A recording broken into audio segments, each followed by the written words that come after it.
నమస్తే. ప్రస్తుతం మనతో పాటు కాంగ్రెస్ పార్టీ సీనియర్ నాయకులు ఖైరతాబాద్ డీసీసీ ప్రెసిడెంట్ రోహిన్ రెడ్డి గారు ఉన్నారు. సో అన్న, ఏంటి మంత్రి పొన్నం ప్రభాకర్ అధ్యక్షన మీరంతా భేటీ అయ్యారు. సో ఏ అంశాల మీద ప్రధానంగా చర్చించారు ఈరోజు?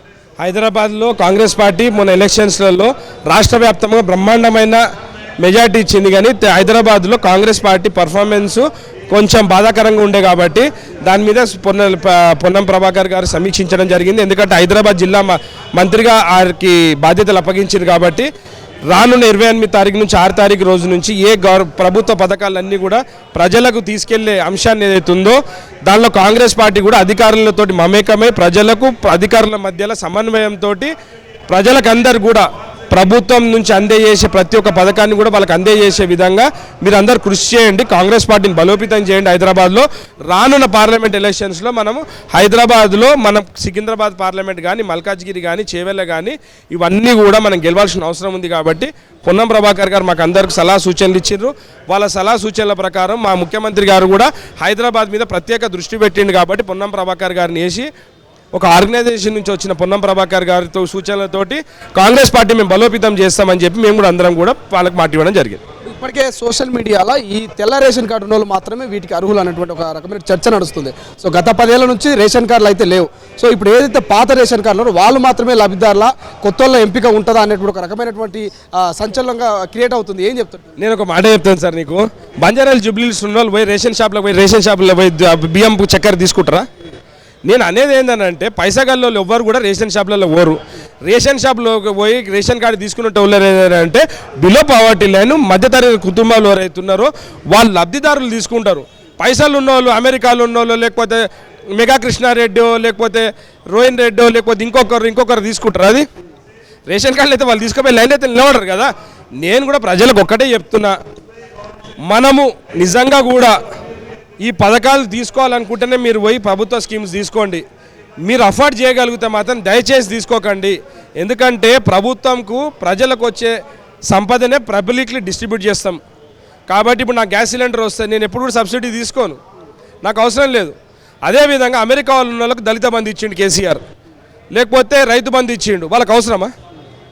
కాబట్టి నేను అనేది ఏంటంటే ఎవరైతే సన్నకారు రైతులు, చిన్నకారు రైతులు ఉన్నారో, ఆర్థికంగా చితికిపోయిన రైతులు ఉన్నారో వాళ్ళు మాత్రం ఈ రైతు బంధువులు తీసుకుంటే ఉపయోగపడుతుంది. పైసలు ఉన్న వాళ్ళు ఎవ్వరు కానీ 60 ఎకరాలు 100 ఎకరాలు ఉన్న భూమి ఉన్న వాళ్ళు దయచేసి మీరు తీసుకోకండి. అవి ప్రజలకు మీరు రిటర్న్ చేయండి. అవి పబ్లిక్ ఇంకా ఆర్థిక భారం కూడా పడదు ప్రభుత్వం మీద, ప్రజలకు అందుతుంది. మనం కూడా ప్రభుత్వానికి ఏదైనా మంచి చేసినట్టయితే సామాజిక దృక్పథంతో మన ప్రజలకు కూడా మంచి చేసినట్టు ఉంటుంది. కాబట్టి నేను అందరూ కూడా విజ్ఞప్తి చేస్తున్నా, ప్రతిసారి మనం దుమ్మెత్తి పోయడం కాదు, సామాజిక దృక్పథంతో కూడా మనం పనిచేయాలని చెప్పేసి కూడా నేను పబ్లిక్ కూడా రిక్వెస్ట్ చేస్తున్నాను. ఇప్పటికే ప్రతిపక్షాలు 15 రోజుల అధికారంలోకి వచ్చిన 15 రోజులలో మీ మీద విరుచుకుపడుతున్నది. సో ఈ నేపథ్యంలో అక్కడక్కడ కొన్ని కామెంట్స్ వినిపిస్తున్నాయి. మేము అధికారంలో ఉన్నప్పుడు రైతు బంధు సమయానికి వేసేది, అధికారంలోకి వచ్చి 15 రోజులైనా రైతులకు రైతు బంధు వేయట్లేదు కాంగ్రెస్ ప్రభుత్వం అంటూ కామెంట్ చేస్తారు. ఏం చెప్పు? వాళ్ళకి సిగ్గు శరం ఏమైనా ఉందా? రైతు బంధు కోసం వాళ్ళ ట్రింగ్ రావు ఏం మాట్లాడిండు? మరి అప్పటి వరకు ఏం బీకిరు వాళ్ళు? అప్పుడు ఇవ్వచ్చు కదా రైతు బంధు. పోనీ మేము 28 తారీఖు ఎలక్షన్, 30 తారీఖు రోజు 1 తారీఖు ఎందుకు వెళ్ళాలి? 1 తారీఖు వరకు వాళ్ళే ఉన్నారు కదా, 3 తారీఖు కౌంటింగ్ అయింది, 1 తారీఖు వేయచ్చు కదా పైసలు. వీళ్ళన్నీ లంగా మాటలు మాట్లాడుకుంటే ఇంకా సిగ్గు శరం లేకుండా 15 రోజులైన గవర్నమెంట్ మీద దినాం ఒక కామెంట్లు చేస్తున్నారు. వాళ్ళు 10 సంవత్సరాల నుంచి పీకిన గడ్డి లేదు. నేను ఇవాళ అడుగుతున్నా, 3 ఎకరాల భూమి ఇచ్చిండా? నిరుద్యోగ వృత్తి ఇచ్చిండా? దళిత బంధు ఒక్కసారి ఇచ్చిండు, రెండోసారి ఎందుకు ఇవ్వలే? మళ్ళీ మీకు 3 ఎకరాల భూమి ఇస్తా అన్నాడు, డబుల్ బెడ్రూమ్ ఇల్లు ఇస్తా అన్నాడు. ఎన్ని మాటలు చెప్పిండు? ఇవన్నీ నెరవేర్చిండ్రా? ఫస్ట్ వాళ్ళకు సిగ్గు శరం ఉంటే వాళ్ళు మేము మేనిఫెస్టోలో ఏమేమి పెట్టినాము అవి నెరవేర్చినామా లేదా అనేది వాళ్ళు చూసుకోవాలి. మేము 6 పథకాలలో 2 ఇమీడియట్ ఇచ్చినాం 2 రోజులలో. మిగిలింది కూడా ముఖ్యమంత్రి గారు చిత్తశుద్ధి చూడండి. రేవంత్ రెడ్డి గారు 28 తారీఖు నుంచి 6 తారీఖు లోపల రాష్ట్ర వ్యాప్తంగా అందరి దగ్గర కూడా అప్లికేషన్ ఫామ్స్ అన్ని వెళ్ళిపోవాలి. వాళ్ళు అప్లికేషన్ ఫామ్స్ కలెక్ట్ చేసుకోవాలి. 100 రోజులలో మేము ఇస్తామన్న, దట్ ఈజ్ అవర్ కమిట్మెంట్. వాళ్ళ లెక్క మాటలు చెప్పి పైసలు 30% కమిషను లేకపోతే దొంగ మాటలు చెప్పి మేము ప్రభుత్వం నడపం. బరాబర్ చెప్పింది చేస్తాం, చేసి చూపిస్తాం. వాళ్ళకి ఏమవుతుందంటే ఇది తట్టుకోలేకపోతున్నారు మేము చేసేటి అన్ని చూసి. అదే ఓర్వలేని తనం అంటారు కదా, వాళ్ళు ఓర్వలేని తనంకు మాట్లాడుతున్నారు. వాళ్ళ నాయకులే తిడుతున్నారు వాళ్ళని. దొర అహంకారం తగ్గింది.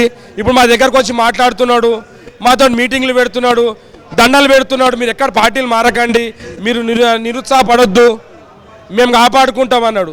10 సంవత్సరాల నుంచి కుక్కలు లేక చూసిండు వాళ్ళ లీడర్లని. ఒక్కరికన్నా అపాయింట్మెంట్ ఉందా? మనం రోడ్డు పోంటి కుక్క పోతే కూడా దాని ఆకలితో ఉంటే దానికి ఇంత మన దగ్గర ఉండే రొట్టెనో బ్రెడ్డో ఇస్తాం. అంతకన్నా ఘోరం నాయకులను ప్రగతి భవన్లకు రానియలే, గేట్ల కాడికి వెళ్ళి వాపసు పోయిర్రు. గట్లనా? కాంగ్రెస్ పార్టీలో బరాబర్ చూడు రేవంత్ రెడ్డి గారిని కాన్వాయ్ పోతుంటే కూడా ట్రాఫిక్ ఆపొద్దన్నాడు.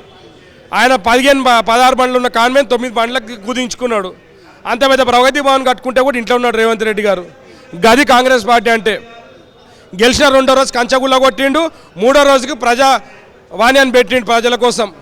ప్రతి ఒక్కరు కూడా మంత్రులను వచ్చి నా అకౌంటబిలిటీ కూర్చున్నారు. వాళ్ళు అప్లికేషన్లు ఇస్తే 10 కిలోమీటర్ల వరకు జనాలు నిలబడుతున్నారు. అది కాంగ్రెస్ 10,000 మంది వస్తున్నారు.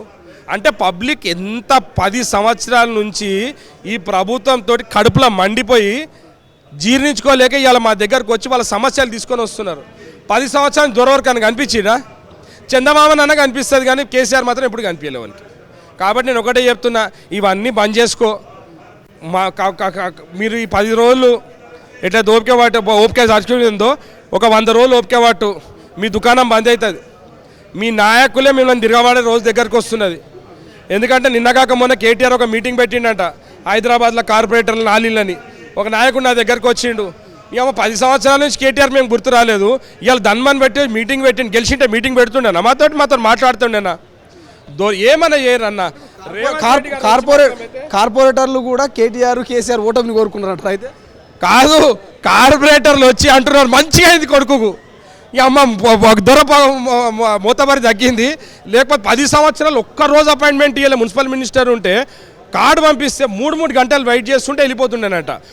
మేము ఆ పరిశాన్ అవుతుంటే ఏంటంటే మంత్రి రోజు గంట సేపు వెయిట్ చేస్తుండే, మేము 3 గంటలు వెయిట్ చేస్తుండే. లోపల మాత్రం కార్పొరేట్ ఆఫీసర్లతోటి బిజినెస్ మ్యాన్లతో మీటింగ్లు ఉంటుండేనంట. ఇవాళ అదే ద్వారా 10 సంవత్సరాల తర్వాత మేము గుర్తుకొచ్చినాం. మీరు ఎక్కడ ఓకుండ్రి, మీరు నిరుత్సాహపడొద్దు, మేము ఉన్నాము, మేము కాపాడుకుంటామంటే 10 సంవత్సరాల నుంచి చూడనోడు ఈ 10 రోజులలో గుర్తుకొచ్చిందంటే రేవంత్ రెడ్డి బరాబర్ వీళ్ళ పొగరంచిండు అని చెప్పి వాళ్ళే వచ్చి నాకు చెప్తున్నారు. కాబట్టి కేటీఆర్ గారు, మీకున్న 39 మంది ఎమ్మెల్యేలు, మిగిలిన కార్పొరేటర్లను లేకపోతే జిల్లా పరిషత్ చైర్మన్లను కాపాడుకున్న పనులు ఉండండి. మేము ప్రభుత్వంలో రేవంత్ రెడ్డి గారు ముఖ్యమంత్రి, ఆయన ఏం చేయాలో రాష్ట్ర ప్రజలకు అందరూ కూడా తెలుసు. ఒక రాష్ట్రంలో ఒక వైబ్రేషన్ వచ్చింది, ఒక పాజిటివ్ వైబ్రేషన్తో ప్రజలందరూ కూడా స్వేచ్ఛగా ఉన్నారు. మొన్నటిదాకా ఫోన్లు మాట్లాడాలంటే వాట్సాప్ ఫేస్ టైం అంటుండే, ఇవాళ బరాబర్ అందరు రువాబ్గా ఫోన్లు మాట్లాడుతున్నారంటే ఎంత స్వేచ్ఛ వచ్చింది చూడండి. హ్యాకింగ్ చేసేదా అప్పుడు మొబైల్ సెట్ బరాబర్ ఫోన్ ట్యాపింగ్ చేస్తున్నారు, వాళ్ళే ఒప్పుకున్నారు. 1400 నంబర్లు ట్యాపింగ్ చేసిరట. ఇప్పుడు 24 గంటలు 1400 నంబర్లు ట్యాపింగ్లో పెడుతుండేనట. ఏం మాట్లాడుకుంటారు? ఓడి అమ్మ మొగడు పిల్లలతో మాట్లాడుకుంటాను కూడా స్వేచ్ఛ లేకుండా గవర్నమెంట్లో. రేవంత్ రెడ్డి గారు రాగానే అందరు ఫుల్గా ఓపెన్గా స్పీకర్ ఫోన్లో మాట్లాడుకుంటున్నారు. అది స్వేచ్ఛ అంటే. కాబట్టి ఒకటే చెప్తున్నా, ఇవన్నీ దుకాణం బంద్ చేసుకోరు మీరు. ఇప్పుడు మీ ఇల్లు చక్క పెట్టుకుంటాను చూసుకోండి.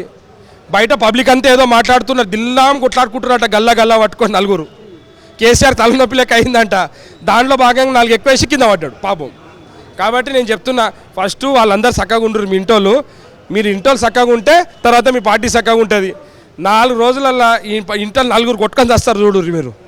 ఆ పరిస్థితి రాకపోతే మీరు నన్ను మళ్ళీ వచ్చి ఇదే గాంధీ వల్ల నన్ను అడుగురు. ఇక ఏం చెప్తారు? పార్లమెంట్ ఎన్నికలు మరికొద్ది 2 నెలలు 3 నెలలు పార్లమెంట్ ఎన్నికలు వస్తున్నాయి. సిద్ధమయ్యారా? ఇప్పటికే బీజేపీ గల్లీలో ఓడిపోయినా కానీ ఢిల్లీలో ప్రజలు గెలిపేందుకే సిద్ధంగా ఉన్నారు అంటున్నారు. ఏం చెప్తారు? ఇక వాళ్ళు కేసీఆర్కి స్టార్ క్యాంపెయినర్లు, వీటికి వచ్చి 2 రోడ్ షోలు చేసి పేరు మోడీ షా.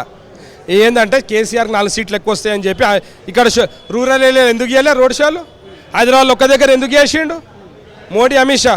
వాళ్ళు కేసీఆర్కి స్టార్ క్యాంపెయినర్లు, అమిత్ షా, నరేంద్ర మోడీ. 2 సంవత్సరాల నుంచి కేసీఆర్ లంగా దొంగ భ్రష్టాచార సర్కార్ అన్నారు, ఒక్కరోజు కూడా కేసు బుక్ చేయలే. నేను ఒకటే చెప్తున్నా, రేవంత్ రెడ్డి గారు బరాబర్ చెప్పారు 12 నుంచి 14 సీట్లు గెలుస్తామన్నా, బరాబర్ 12 నుంచి 14 సీట్లు గెలిచి చూపిస్తాము. మేము అందరం కూడా ఇవాళ నుంచి గవర్నమెంట్ వచ్చిందని మేము కాముచి కూర్చుంటలేం, ప్రతి ఒక్కరు రోడ్ల మీద పోయి పనిచేస్తున్నాం. ఇవాళ పొన్నం ప్రభాకర్ గారు అదే చెప్పిర్రు, బరాబర్ మీరు రోడ్లకు పోవాలి, పబ్లిక్ తోటే ఉండాలి. ఇంట్లో గెలిచి ఇంట్లో కూర్చున్నామంటే ఏ విధంగానైతే మేము అధికారులకు చెప్పినామో 18 గంటలు పని చేయకపోతే ఇంటికి పోవచ్చు అన్నట్టు మీకు కూడా అదే చెప్తున్నాం. మీరు పని చేయకపోతే మీరు కూడా ఇంట్లో కూర్చోవచ్చు, మీ ప్లేస్లో వేరే ప్లేస్లో మీ ఇంకొక నాయకుడు నియమిస్తాము, వాళ్ళతో పని చేసుకుంటామని చెప్తున్నారు. అది మా ప్రభుత్వము, అది మా కాంగ్రెస్ పార్టీ, అది మా రేవంత్ రెడ్డి కమిట్మెంట్. చివరికి ఏం చెప్తారు? గతంలో మీరు అధికారం లేక ముందు కల్వకుట్ల కుటుంబాన్ని ఇక మేము ఫామ్ హౌస్ పరిచయం చేస్తాం, జైల్లో పెడతాం వగైరా చాలా చెప్పారు. అధికారంలోకి వచ్చారు, ఏమైనా ఎంక్వైరీలకు దీనికి ఆదేశాలు ఏమైనా ఇస్తారా? మేము మొదలై రేవంత్ రెడ్డి గారు చెప్పిన కక్షపూరిత రాజకీయాలు మేము చెయ్యము. ప్రభుత్వం వచ్చిన తర్వాత ప్రజల క్షేమం కోసమే వాళ్ళకు మేము పనిచేస్తాము. కేసీఆర్ నడుమీరికి కింద పడితే రేవంత్ రెడ్డి గారు పోయి చూసిరు కదా. ఒకవేళ అదే కాంగ్రెస్ వాళ్ళు ఎవరికొరని వేస్తే కేసీఆర్ వస్తుండేనా? కొండ లక్ష్మణ్ బాబూజీ చచ్చిపోతేనే ఓలే. ఆయన ఫస్ట్ ఆఫీస్ ఇచ్చిండు ఆయనకు. పెద్దలు కొండ లక్ష్మణ్ బాబూజీ చనిపోతేనే ఓన్ కేసీఆర్. మా రేవంత్ రెడ్డి గారు ఆయన నడుమిరగానే ఇమ్మీడియట్ హాస్పిటల్ పోయిన తర్వాత అందరు లైన్ కట్టిరు. అప్పటిదాకా కేసీఆర్ ముఖం చూస్తారు ఎవ్వరు పోలే. ఎప్పుడైతే రేవంత్ రెడ్డి గారు ఓటు స్టార్ట్ చేసిర్రో ఇక లైన్ కట్టితే లాస్ట్కి దండం పెడితే ఎవరు రాకురు నా దగ్గరికి. అంటే ఆయన ఒక హ్యూమిలియేషన్ ఫీల్ అయ్యిండు.